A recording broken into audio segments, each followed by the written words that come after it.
तो हम देख रहे हैं क्लास 10th का ज्योमेट्री का चैप्टर नंबर 2 पाइथागोरस थ्योरम।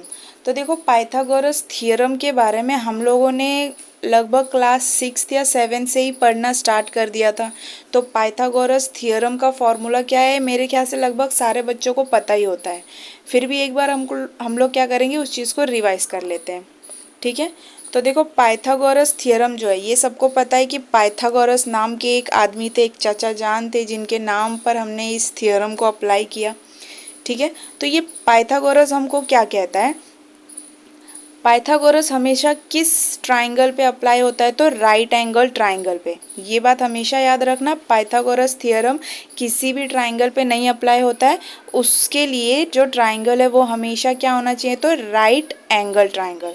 तो राइट एंगल ट्राइंगल में ये जो साइड है, ये जो दिख रहा है 90 डिग्री के ऑपोजिट, 90 डिग्री के ऑपोजिट में जो साइड होता है इसको हम लोग क्या कहते हैं, तो इसको कहते हैं हाइपोटेन्यूस, ठीक है। तो क्या कहते हैं इसको, हम लोग हाइपोटेनस कहते हैं। तो राइट एंगल ट्राइंगल में क्या होता है कि हाइपोटेनस का जो स्क्वायर होता है, यहाँ पे हाइपोटेनस का नाम क्या है, तो AC। तो AC का स्क्वायर होगा तो वो किसके बराबर होगा, तो sum of square of remaining two sides. तो जो हाइपोटेनस है वो इक्वल्स टू होता है किसके, तो sum of square of remaining two sides. तो इसको हम कैसे लिखेंगे, तो देखो AC हमारा क्या है, AC है हमारा हाइपोटेनस। तो हमने क्या पढ़ा, हाइपोटेनस का square is equals to sum of square of remaining two sides. तो रिमेनिंग टू साइड्स हमारे क्या है, AB अपॉन BC। तो ये फॉर्मूला तो मेरे ख्याल से लगभग सारे बच्चों को पता है, और अगर नहीं पता होता तो यहाँ पे हम लोगों ने रिवाइज कर लिया कि हाइपोटेनस स्क्वायर, तो AC square is equals to sum of square of remaining two sides. तो hypotenuse square is equals to sum of square of remaining two sides, ठीक है। तो ये है हमारा पाइथागोरस थ्योरम, इसको हम लोग क्या कहते हैं, पाइथागोरस थ्योरम। तो इसको अगर आप लिखोगे तो कैसे लिखोगे, hypotenuse square is equals to one side square plus other side square, ठीक है। तो hypotenuse square is equals to one side का स्क्वायर प्लस अदर साइड का स्क्वायर। तो ये हमारा पाइथागोरस थ्योरम है। अब एक थियरी आती है क्या, पाइथागोरियन ट्रिपलेट, ठीक है। तो इसको हम लोग क्या बोलते हैं, पाइथागोरियन ट्रिपलेट। यहाँ पे नाम शायद गलत हुआ है, तो यहाँ पे क्या आएगा, एक सेकेंड सही कर लेने दो। ये होगा हमारा पाइथागोरियन ट्रिपलेट। तो अब पाइथागोरियन ट्रिपलेट का मतलब क्या होता है, देखो मान लो हमने एक नंबर ले लिया, फॉर एग्जांपल कुछ छोटा मोटा नंबर लेते हैं, जैसे 3, 4, 5।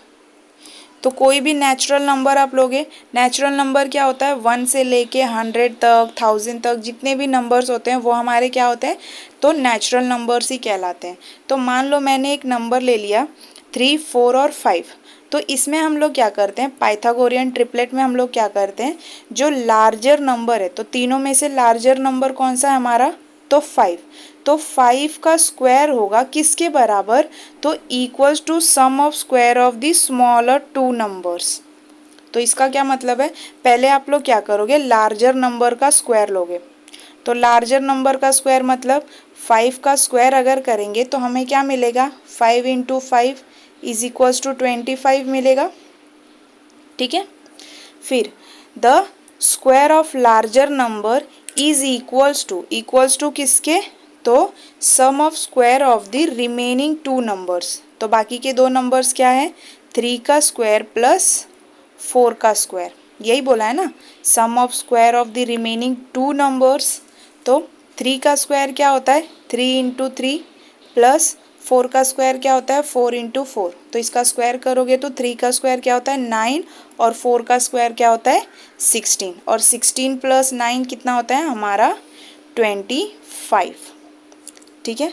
तो देखो पाइथागोरियन ट्रिपलेट हमको क्या कहता है कि जो बिगर नंबर को स्क्वायर करके जो वैल्यू आपको मिलता है वो किसके बराबर होना चाहिए, तो sum of square of the remaining two numbers, ठीक है। अगर ये दोनों इक्वल आ गए तो हम लोग बोल सकते हैं कि ये नंबर्स हमारे क्या है, पाइथागोरियन ट्रिपलेट हैं।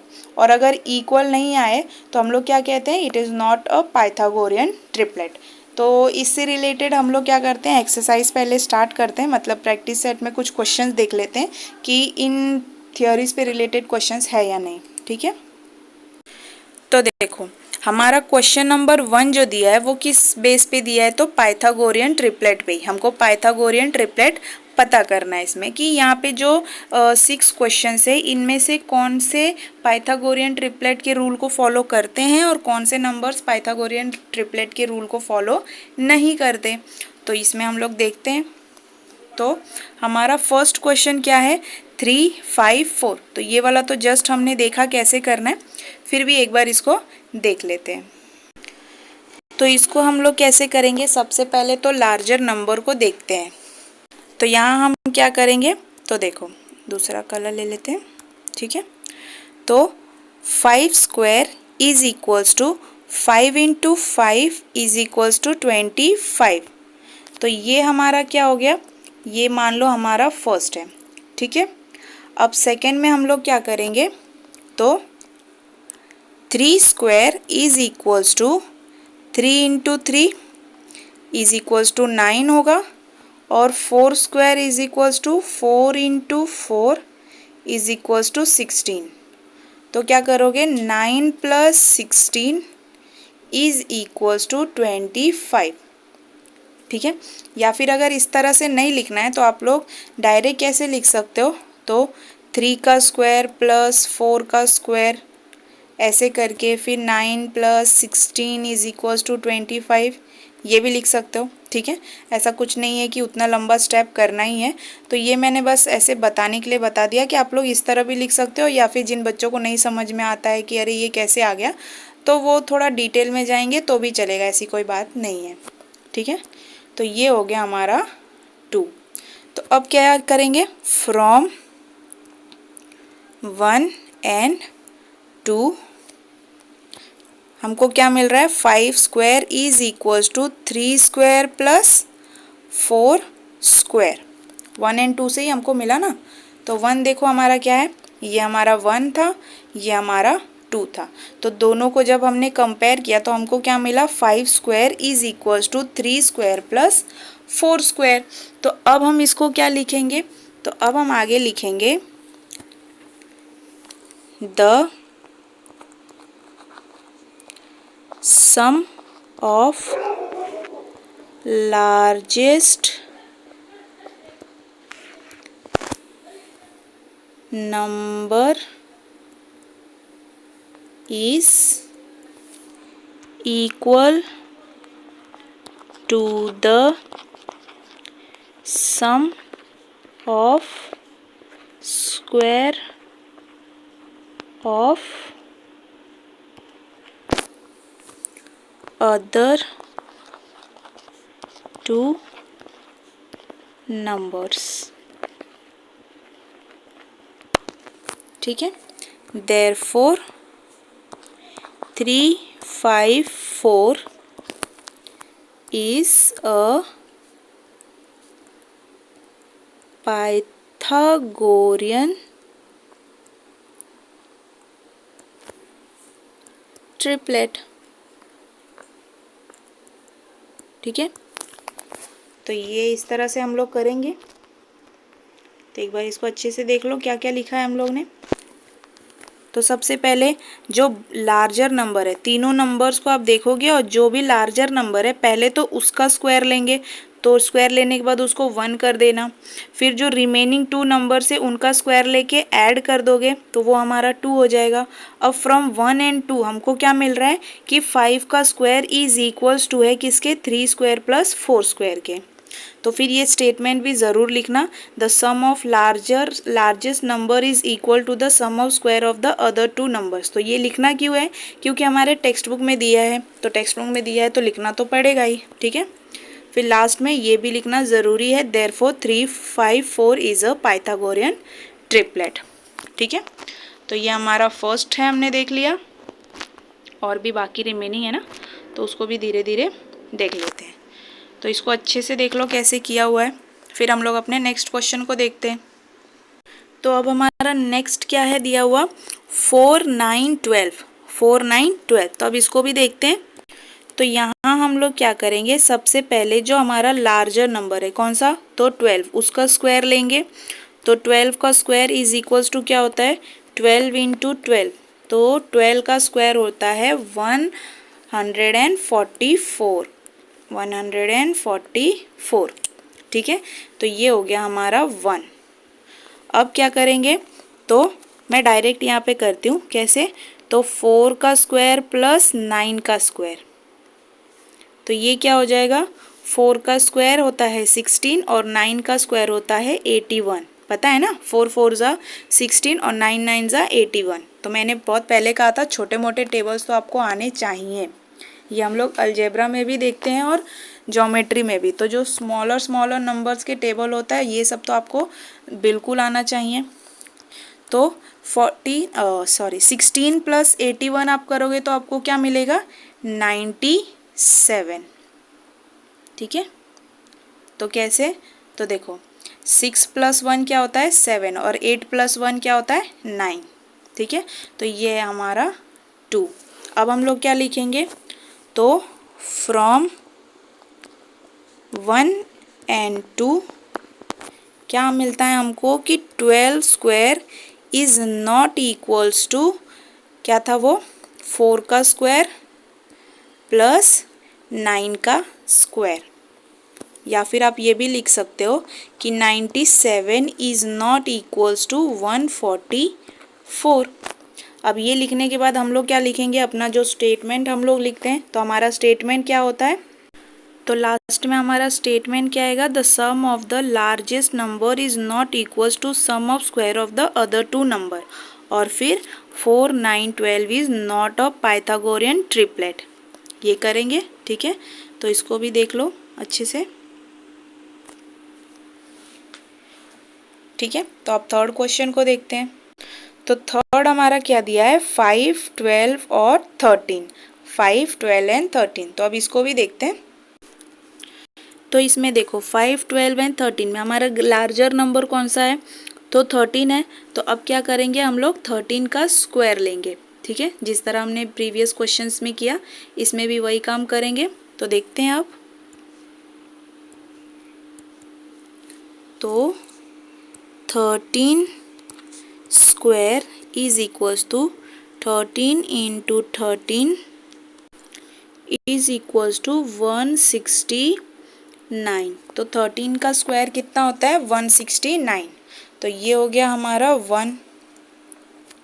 अब सेकेंड हम लोग क्या देखेंगे, तो 5 स्क्वायर प्लस 12 का स्क्वायर। तो 5 का स्क्वायर क्या होता है 25 प्लस 12 का स्क्वायर क्या होता है 144। ठीक है, तो 144 प्लस 12 करो 144 प्लस 25 करोगे तो हमको क्या मिलता है, तो ये मिलता है 169। तो ये मिल गया हमको क्वेश्चन नंबर हमारा सेकेंड। तो इससे हमको क्या मिल गया, फ्रॉम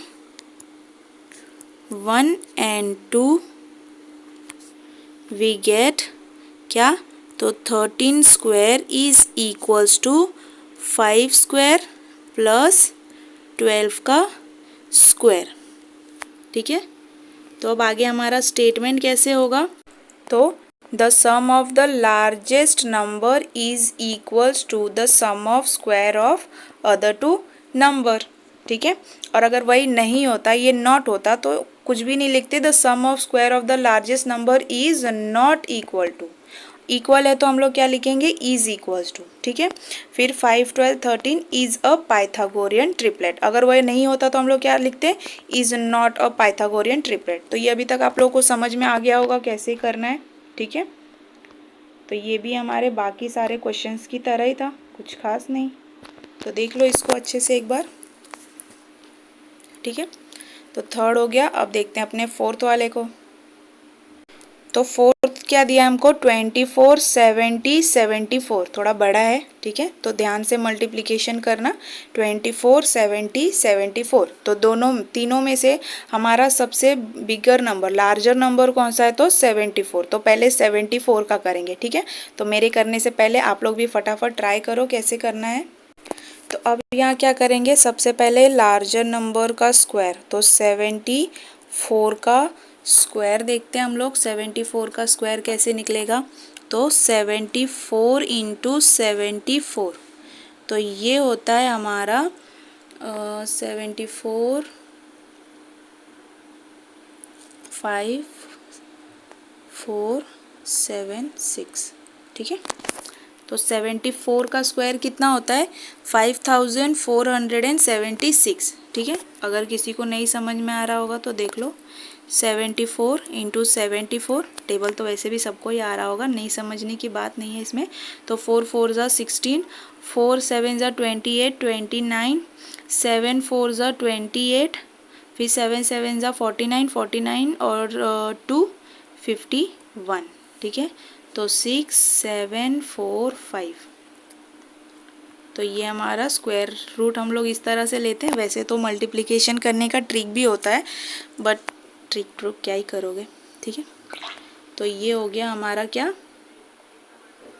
तो फर्स्ट। और फिर क्या करोगे, 24 का स्क्वायर, 24 का स्क्वायर प्लस 70 का स्क्वायर। तो 24 का स्क्वायर कितना होता है, तो 24 हमारा होता है 576 प्लस 70 का स्क्वायर कितना होगा, 7 7 ज़ा 49, और उसमें 2 0 ऐड कर दो। बस इसमें यही करना था। तो जब इन दोनों को ऐड करोगे तो आपको कितना मिलेगा, इज इक्वल्स टू 5479, ठीक है। तो ये हो गया हमारा 2। अब क्या है, फ्रॉम 1 एंड 2, फ्रॉम 1 एंड 2 हमको क्या मिलता है, तो 74 स्क्वायर इज इक्वल्स टू, तो 24 स्क्वायर प्लस 70 का स्क्वायर। तो फ्रॉम 1 एंड 2 ये हमको मिल गया। तो अब हम क्या लिखेंगे, the square of larger number is equals to the sum of square of the other two number, और फिर 24 70 74 इज अ पाइथागोरियन ट्रिपलेट। तो ये स्टेटमेंट ज़रूरी है, ठीक है, ये ज़रूर लिखना, बाकी तो देख लो एक बार, ठीक है। तो अब हम लोग अपने नेक्स्ट क्वेश्चन की तरफ बढ़ते हैं। तो अभी तक आप लोगों को समझ में आ ही गया होगा क्या करना है। पहले तो लार्जर नंबर का स्क्वायर हम लोग लेंगे, फिर बाकी के जो दोनों नंबर है उनका स्क्वायर लेके क्या करना है, ऐड कर देना है। ऐड करने के बाद देखना है कि जो लार्जर नंबर का स्क्वायर है वो इन दोनों के स्क्वायर से मैच करता है या नहीं। अगर वो मैच करता है तो क्या हो गया, पाइथागोरियन ट्रिपलेट, और अगर नहीं इक्वल है तो नॉट अ पाइथागोरियन ट्रिपलेट, ठीक है। अब आगे देखते हैं। तो अब हमको क्या दिया है, 10 24 27, ठीक है। तो बिगर नंबर कौन सा है हमारा, 27, तो पहले उसका स्क्वायर निकालते हैं। तो अब यहाँ क्या करेंगे, पहले तो 27 का स्क्वायर लेंगे। 27 लार्जर नंबर है ना, तो 27 का स्क्वायर, 27 इंटू 27, तो ये कितना होता है, ये होता है 729, तो ये हो गया हमारा 1। फिर उसके बाद क्या करेंगे, 10 का स्क्वायर प्लस 24 का स्क्वायर। तो 10 का स्क्वायर तो पता ही है कितना होता है, ये होता है हमारा 100, प्लस 24 का होता है 576। तो दोनों को ऐड करो तो आपको कितना मिलेगा, ये होगा 676। तो यहाँ से क्या, फ्रॉम 1 एंड 2, ये हमारा 2 था ना, ठीक है। तो फ्रॉम 1 एंड 2 हमको क्या मिल रहा है, तो 27 square is not equals to 10 square plus 24 square, ठीक है। और फिर लास्ट में तो यही लिखेंगे हम लोग, the sum of square of the larger number is not equals to sum of square of the other two number, और 10, 24, 27 is not a Pythagorean triplet. क्यों? क्योंकि दोनों की वैल्यू क्या मिल रही है, हमको अलग अलग मिल रही है।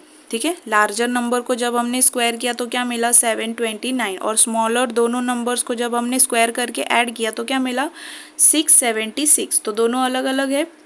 तो फ्रॉम 1 एंड 2 क्या मिल रहा है हमको, 27 square is not equals to 10 का स्क्वायर प्लस 24 का स्क्वायर। ऐसे लिखो, या फिर आप लिख सकते हो क्या, 676 is not equals to what, 729।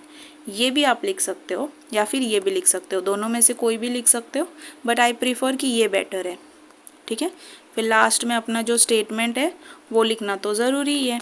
ठीक है, तो एक बार देख लो इसको अच्छे से कैसे करना है, फिर हम लोग अपने नेक्स्ट की तरफ बढ़ते हैं।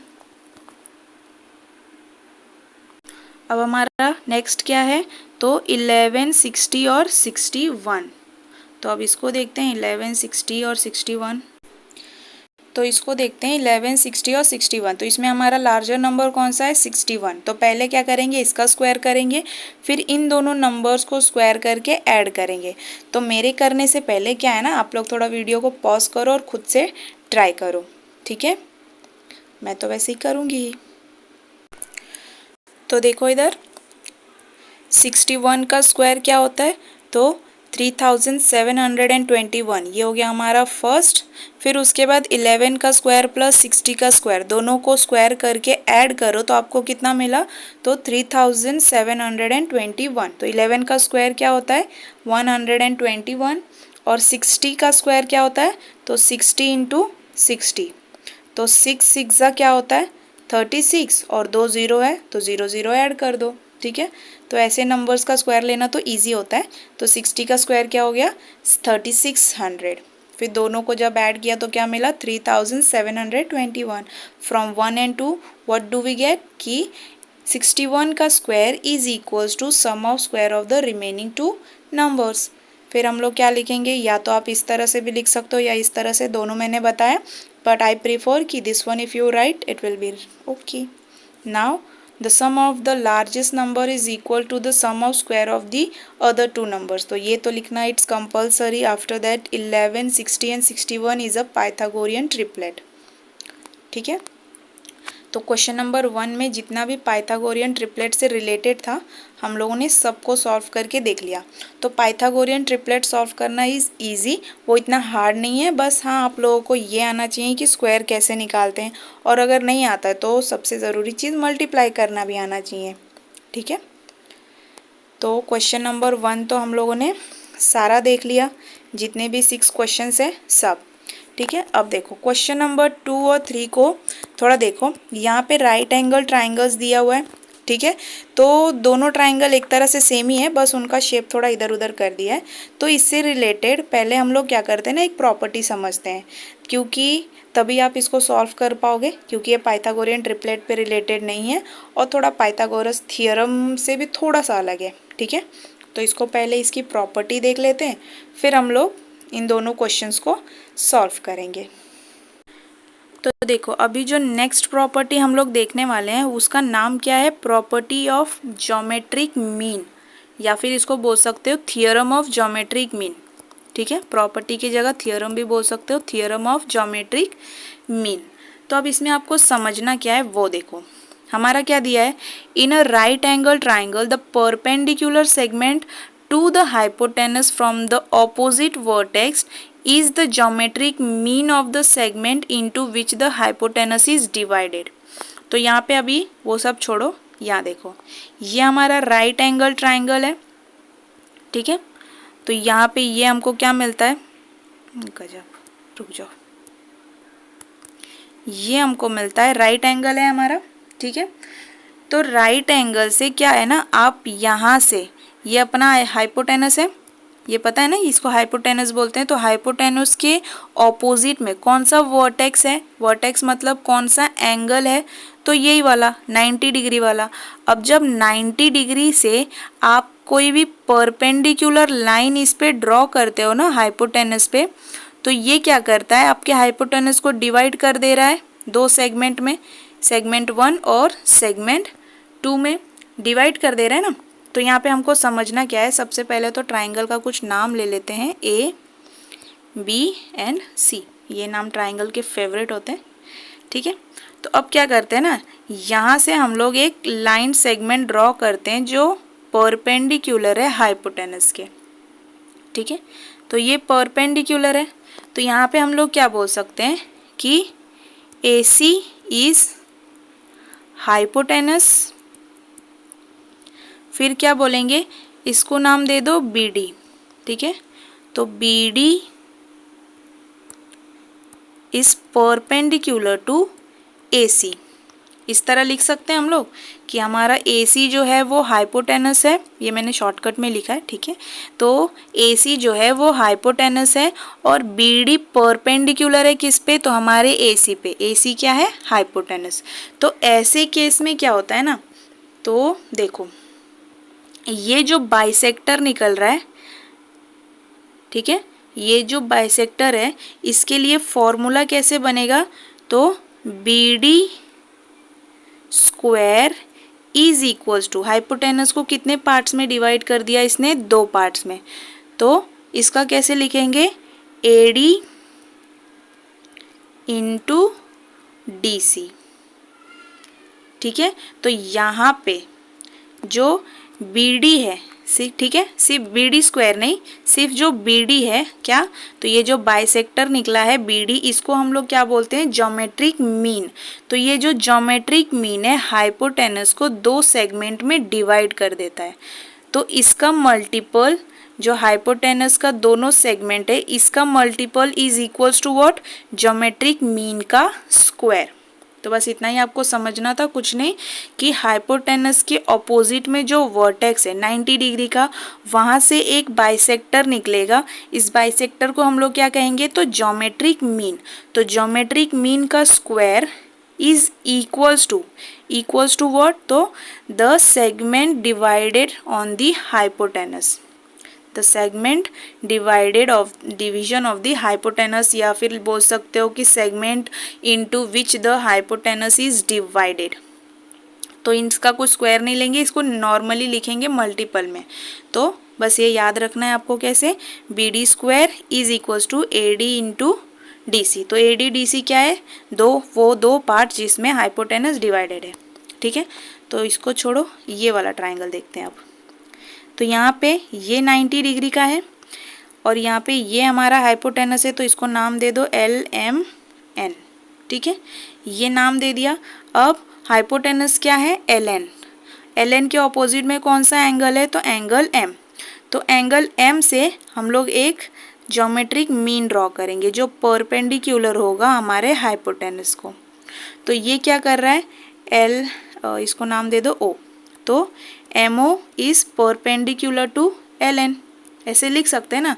तो फिर हमारा जो बनेगा, क्या बोलते हैं फॉर्मूला, वो कैसे बनेगा, तो MO square is equals to LO into ON, ठीक है। तो MO square is equals to LO into ON, ठीक है। तो यहाँ पे MO क्या है हमारा, ज्योमेट्रिक मीन। क्या है, ज्योमेट्रिक मीन। फिर ये वाला ट्राइंगल देखते हैं, इसको नाम दे दो X, Y एंड Z।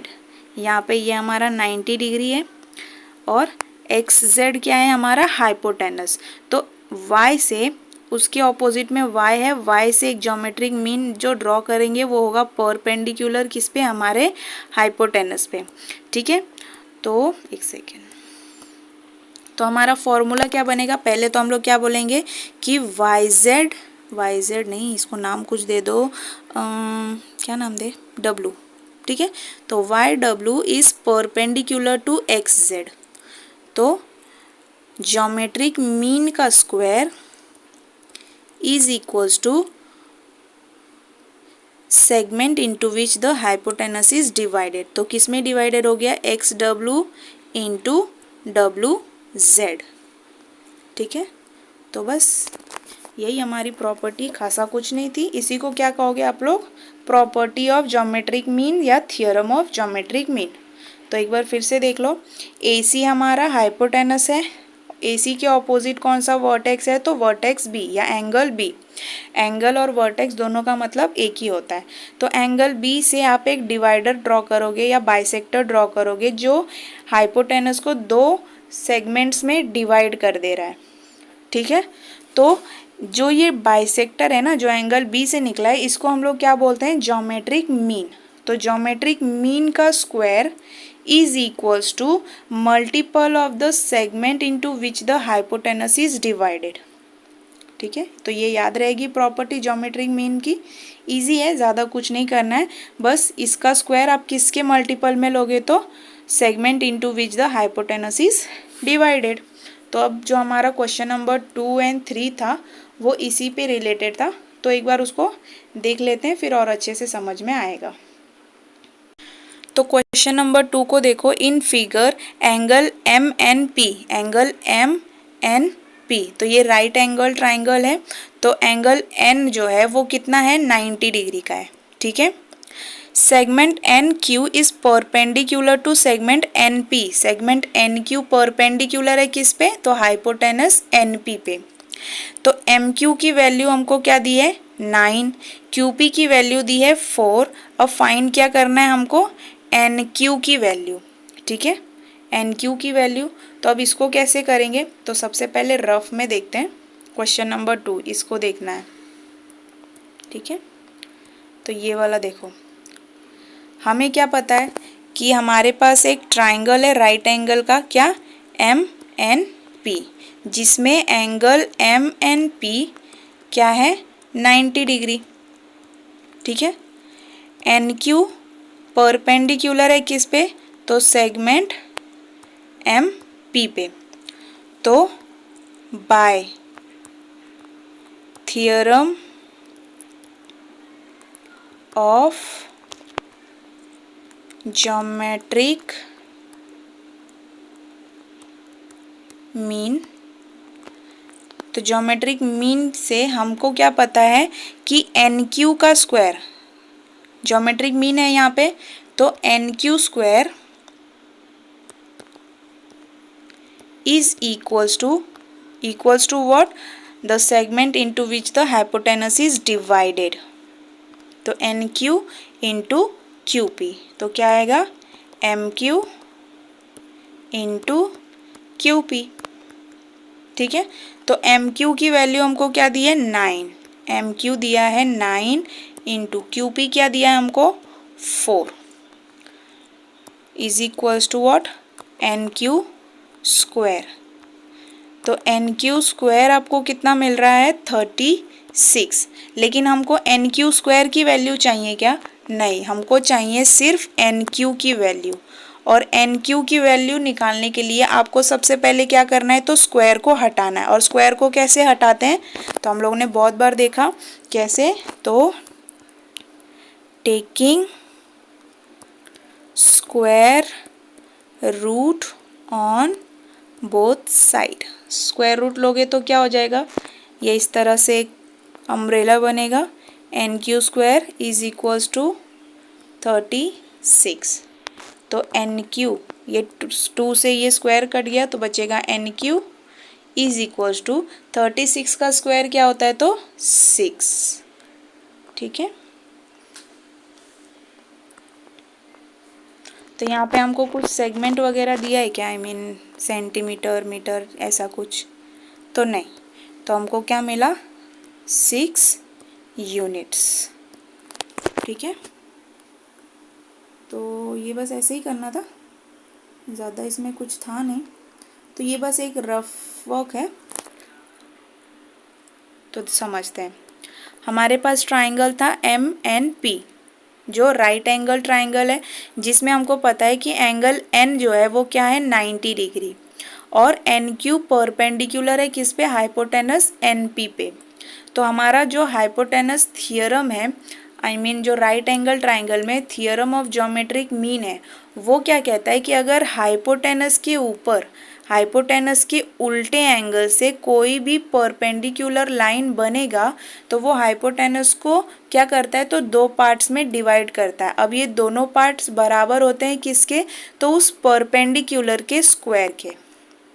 तो अब परपेंडिकुलर क्या था यहाँ पे, एन क्यू से हाइपोटेनस एम पी पे एक परपेंडिकुलर लाइन बनी थी, जिसके वजह से एम पी हमारा कितने पार्ट्स में डिवाइड हो गया था, तो दो। कौन सा, एम क्यू और क्यू पी। लेकिन इसको प्लस माइनस या स्क्वायर नहीं करना, इसका मल्टीपल होता है, ठीक है। तो बस यही समझना था हमको, यही है हमारा ज्योमेट्रिक मीन, ठीक है। तो ये देख लो, फिर इसको थोड़ा फेयर में हम लोग करके देखते हैं कि कैसे आएगा। तो देख लो क्वेश्चन नंबर 1 को कैसे लिखना है। हमको गिवन क्या क्या है कि right angle triangle M N P है, जिसमें एंगल एम एन पी मतलब एन जो है वो क्या है, 90 डिग्री है। फिर उसके बाद हमें क्या दिया है, सेगमेंट एन क्यू परपेंडिकुलर है किस पे, सेगमेंट एम पी पे। तो ये पूरा गिवन स्टेटमेंट है, ठीक है। अब सॉल्यूशन देखो, N Q square is equals to M Q into Q P. तो कैसे, थियरम ऑफ ज्योमेट्रिक मीन। तो ज्योमेट्रिक मीन का थियरम तो हमारा यही कहता है ना कि जो हमारा ज्योमेट्रिक मीन का स्क्वायर है वो क्या होता है, multiple of the segment into which the hypotenuse is divided. फिर जो जो वैल्यूज़ दिए थे, एम क्यू का वैल्यू हमको दिया था 9, क्यू पी का वैल्यू दिया था 4, दोनों को मल्टीप्लाई करने पे एन क्यू स्क्वायर का वैल्यू हमको क्या मिला, 36। लेकिन हमको वैल्यू किसका पूछा है, सिर्फ एन क्यू का। तो स्क्वायर यहाँ से हटाने के लिए हम लोग क्या करेंगे, taking square root on both side. अब जब दोनों साइड पे हमने स्क्वायर रूट लिया तो क्या हो गया, यहाँ पे ये 2 से ये स्क्वायर रूट कट गया और फिर एन क्यू की वैल्यू हमको क्या मिल गई, तो 6, ठीक है। और यही हमसे पूछा था। तो क्वेश्चन नंबर 1 शायद क्वेश्चन नंबर 2 है, ठीक है। तो क्वेश्चन नंबर 2 को देख लो एक बार अच्छे से कैसे करना है। फिर अपने नेक्स्ट क्वेश्चन की तरफ बढ़ते हैं, जो वो भी इसी थियरम पे बेस्ड है, ठीक है। तो इसको देख लो फटाफट, फिर हम लोग क्वेश्चन नंबर 3 को देखते हैं। अब क्वेश्चन नंबर 3 क्या दिया है, in a figure Q P R. तो क्यू पी आर हमारा राइट एंगल ट्राइंगल कुछ अलग तरीके से है, ठीक है। ये पता नहीं क्या होता रहता है। Q P R is how much, तो 90 degree. Segment P M is perpendicular to segment Q R. P M perpendicular है किस पे, क्यू आर पे। तो यहाँ पे आपको क्या समझना है कि हमारा जो ट्राइंगल है वो किस तरह से है, तो कुछ इस तरह से है, ठीक है। ये थोड़ा उल्टा टाइप में दिया है। तो ये P है, ये Q है और ये R है। तो P हमारा 90 डिग्री है, P से एक परपेंडिकुलर गया है पी एम, ठीक है। तो क्यू एम आर क्या है, Q dash M dash R. इसका मतलब क्या है कि क्यू आर एक स्ट्रेट लाइन है जहाँ पे पॉइंट एम उस स्ट्रेट लाइन पे बना हुआ है, ठीक है। तो एक स्ट्रेट लाइन पे हमको क्या मिलता है, पॉइंट एम। तो पी एम की वैल्यू हमको क्या दी है, 10। पी एम की वैल्यू दी है 10, क्यू एम की वैल्यू दी है 8 और हमको फाइंड करना है क्यू आर की वैल्यू, ठीक है। तो क्यू आर की वैल्यू फाइंड करने के लिए सबसे पहले आपको क्या फाइंड करना पड़ेगा, तो हमारे पास ये वैल्यू है और ये वैल्यू है। ये वैल्यू तो नहीं है क्योंकि क्यू एम हम कैसे फाइंड करेंगे, और इसको जब ऐड करेंगे तभी तो हमको क्यू आर की वैल्यू मिलेगी। लेकिन हमारे पास इसकी वैल्यू है, इसकी वैल्यू नहीं है। तो पहले हम लोग एम आर की वैल्यू निकालेंगे, ठीक है। तो देखते हैं यहीं पे, इसको पहले रब करते हैं अच्छे से। तो देखो, जो भी चीज़ें गिवन रहती है ना, तो गिवन में पहले उसको लिख लो। गिवन क्या है हमारा, तो गिवन है angle Q P R is equals to 90 degree, ठीक है। फिर सेगमेंट पी एम जो है वो परपेंडिकुलर है सेगमेंट किस पे, तो क्यू आर पे, ठीक है, सेगमेंट क्यू आर पे, ठीक है। अब सॉल्यूशन में क्या करोगे, सॉल्यूशन तो by theorem of geometric mean. ठीक है, थियरम ऑफ ज्योमेट्रिक मीन हमारा क्या कहता है, तो पी एम था। ठीक है, P M square is equals to Q M into M R. ठीक है, तो पी एम की वैल्यू हमको क्या दी है 10, तो 10 का स्क्वायर, और क्यू एम की वैल्यू क्या दी हुई है तो देख लेते हैं, क्यू एम दिया है 8, तो 8 इंटू एम आर। ठीक है, तो 10 का स्क्वायर क्या होता है 100 इंटू 8 इंटू एम आर। तो यहाँ पे 8 जो है वो इसके साथ मल्टीपल में है, यहाँ जाएगा तो क्या हो जाएगा डिवाइड। ठीक है, तो ये हो जाएगा 100/8 is equals to M R. अब 8 को 100 को 8 से डिवाइड करेंगे तो 100 डिवाइड बाय 8, तो कैसे होगा 8 1 ज़ा 8, तो बचा क्या 2, 0 नीचे आया तो 8 2 ज़ा 16, तो ये क्या बचेगा हमारे पास, 10 में से 6 गया तो 4, 1 में से ये कुछ नहीं बचेगा। ठीक है, तो यहाँ पे ले लो 0, जब यहाँ 0 लेंगे तो यहाँ पे पॉइंट आ जाएगा, तो 8 5 ज़ा होता है हमारा 40, 0। ठीक है, तो एम आर की वैल्यू हमको क्या मिल गई 12.5 is equals to M R, या इसको हम लोग लिख सकते हैं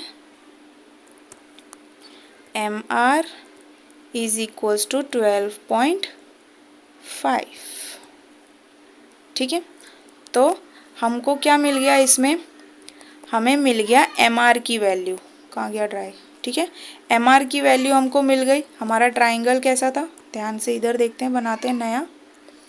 तो P से यहाँ गया था M, ये था R, ये था Q और ये था P। हमको फाइंड करना है इस पूरे QR की वैल्यू, QR की। ठीक है, तो QM है हमारे पास, MR हमने जस्ट निकाला। अब दोनों को ऐड करेंगे तो क्या हमको QR की वैल्यू मिल जाएगी, तो बिल्कुल मिल जाएगी। ठीक है, तो देखते हैं। तो अब क्या करोगे, we know that Q dash M dash R, ये क्या है हमको गिवन है, therefore QR is equals to QM plus MR। ठीक है, तो QM कितना था 8 और MR हमको कितना मिला 12.5, तो ये हमको कितना मिलेगा, ये हमको मिल जाएगा 20.5। किसकी वैल्यू, तो QR की वैल्यू। तो ऐड कैसे करते हैं पता है ना, 20.5 है तो जो 8 है वो किधर आएगा, यहाँ पे आएगा 0.0। ठीक है, तो ये हो जाएगा 5 और 12 प्लस 8 होता है 20। ठीक, तो QR की वैल्यू हमको क्या मिल गई 20.5, और यही तो हमको फाइंड करना था। ठीक, तो ये हमने रफ में बस ऐसे ही ऊपर ऊपर देख लिया, इसको थोड़ा फेयर में अच्छे से करके देखते हैं कि कैसे क्या लिखेंगे। ठीक है, तो रफ में आप आई होप आप लोगों को समझ में आया हो। जो भी गिवन था वो हम लोगों ने लिख लिया। उसके बाद हमको पता है बाय पाइथागोरियन थियरम से हमें क्या मिलता है, पाइथागोरियन थियरम नहीं, geometric mean, theorem of geometric mean. Q M square is equals to क्या होता है, P M square is equals to Q M into M R. फिर जो जो वैल्यूज़ दिए हैं वो लिख दो। पी एम का हमको वैल्यू दिया था, क्यू एम का दिया था, एम आर का हमको फाइंड करना है, तो एम आर हम लोगों ने फाइंड किया। उसके बाद हमको जो मेन क्वेश्चन था वो क्या पूछा है, क्यू आर की वैल्यू। तो हमें पता है कि Q dash M dash R है, तो क्यू आर की वैल्यू कैसे निकलेगी, Q M plus M R करोगे तो ये पूरे क्यू आर की वैल्यू निकलेगी। तो क्यू आर हमको मिल गया क्या 20.5। तो अब ये रफली हमने देखा, इसको फेयर में देखते हैं अच्छे से कैसे लिखते हैं। तो क्वेश्चन नंबर 3 यहाँ पे फेयर में मैंने किया, एक बार अच्छे से इसको देख लो और समझ लो। ठीक है, तो हमको दिया था कि क्यू पी आर जो है वो 90 डिग्री है, फिर segment Q P M perpendicular है किस पे, सेगमेंट क्यू आर पे। ठीक है, तो हमें अपने थियरम ऑफ ज्योमेट्रिक मीन से ये पता है कि जो परपेंडिकुलर होता है, मतलब जो ज्योमेट्रिक मीन होता है उसका स्क्वायर क्या होता है, मल्टीपल होता है किसके, तो segment into which the hypotenuse is divided. फिर पीएम की वैल्यू हमको दी थी 10, क्यूएम की वैल्यू हमको दी थी 8 और एमआर का पहले हमको फाइंड करना है। यहाँ पे क्वेश्चन में नहीं दिया है ना कि एमआर फाइंड करना है, ये हमको पता है कि पहले हमको एमआर फाइंड करना है। क्यों फाइंड करना है, क्योंकि हमको पूछा है कि क्यूआर की वैल्यू क्या है। तो क्यूआर की वैल्यू पता रहने के लिए हमको क्यूएम और एमआर दोनों पता रहना चाहिए, तभी हम लोग ऐड करेंगे। इसलिए पहले हम लोग ने एमआर फाइंड किया, तो एमआर की वैल्यू हमको क्या मिली 12.5। तो ये कैसे मिली, 100 को 8 से डिवाइड करके। तो अब 100 8 से कैसे डिवाइड हुआ, ये जस्ट रफ में ही हमने देखा था। फिर हमें पता है कि Q dash M dash R है, मतलब एक लाइन सेगमेंट है क्यू एम क्यू आर, ठीक है, क्यू आर, और उस पर एक पॉइंट है क्या, एम, ठीक है। तो ये मिड पॉइंट की तरह हुआ। तो जो पॉइंट एम है वो क्या करता है, क्यू आर को दो पार्ट में डिवाइड कर देता है। तो क्यू आर की वैल्यू आप कैसे निकालोगे, इन दोनों डिवाइडेड सेगमेंट्स को ऐड करके। तो उसी तरह हमने किया। फिर क्यू आर की वैल्यू हमको क्या मिल गई, 20.5 यूनिट्स, ठीक है। तो इसको एक बार अच्छे से देख लो, इसमें हमने ज़्यादा कुछ करना नहीं था, बस इसी तरह करना था, ठीक है। तो आई होप आपको इसमें कन्फ्यूजन नहीं हुआ होगा कि थियरम ऑफ ज्योमेट्रिक मीन क्या है। तो थियरम ऑफ ज्योमेट्रिक मीन पे रिलेटेड दो क्वेश्चंस हम लोग ने यहाँ पे कर लिया, क्वेश्चन नंबर 2 और क्वेश्चन नंबर 3। और फिर पाइथागोरियन ट्रिपलेट पे हमने एक क्वेश्चन किया, ठीक है। तो ये जितने भी क्वेश्चंस हम लोग ने किए हैं, एक बार आप लोग खुद से इन सारे क्वेश्चंस को प्रैक्टिस करना। तो आज के लिए हम लोग बस इसी पे रुकते हैं। बाकी हम लोग जो करेंगे क्वेश्चन नंबर 4 से स्टार्ट करेंगे, वो अपने नेक्स्ट वीडियो में करेंगे, क्योंकि उसमें कुछ अलग प्रॉपर्टीज़ है, जो प्रॉपर्टीज़ हम लोग वहीं पे पढ़ेंगे और फिर वहीं पे क्वेश्चंस को सॉल्व करेंगे। तो आज हम लोगों ने दो प्रॉपर्टीज़ देखी, कौन सा, तो पाइथागोरियन ट्रिपलेट और क्या, तो ज्योमेट्रिक मीन। तो दोनों से रिलेटेड ना आपके प्रैक्टिस सेट में भी कुछ क्वेश्चंस दिए हुए हैं। प्रैक्टिस सेट मतलब प्रॉब्लम सेट में आप लोगों को कुछ क्वेश्चंस दिए हुए हैं, तो आप लोग उन क्वेश्चंस को देख लेना कि कौन सा क्वेश्चन पाइथागोरियन ट्रिपलेट पे है और फिर कौन सा ज्योमेट्रिक मीन पे है। तो प्रैक्टिस सेट के साथ साथ प्रॉब्लम सेट के उन क्वेश्चंस को भी अगर आप लोग सॉल्व करोगे ना, तो आपके लिए बेटर होगा, ताकि और अच्छे से आपको समझ में आए, ठीक है। बस इतना ही, थैंक यू।